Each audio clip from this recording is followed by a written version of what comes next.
तर आज हिचं मिशन होतं सासूबाईंसाठी बर्थडेचं गिफ्ट घ्यायचं.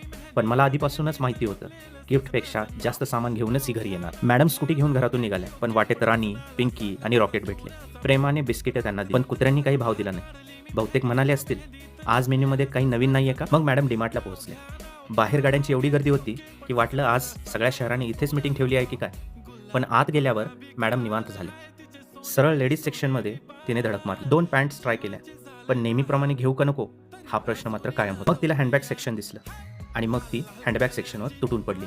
शेवटी एक हँडबॅग आणि मेकअप पाऊच फायनल झालं. नंतर मॅडम भाजी घ्यायला गेल्या, पण हापूस आंबे दिसल्यावर शॉपिंगच्या लिस्टला मात्र नवीन मेंबर मिळाला. आता वाटलं सगळं झालं, पण बिलिंग काउंटरवर एवढी मोठी लाईन होती की तोपर्यंत आणखी एक राऊंड शॉपिंग नक्कीच झाली असती. शेवटी शॉपिंग करून मॅडम घरी आल्या. मला गिफ्ट दाखवलं आणि खरंच सांगतो, निवड मात्र एकदम छान होती. पण माझं लक्ष गिफ्टपेक्षा जास्त आंब्यांकडे होतं.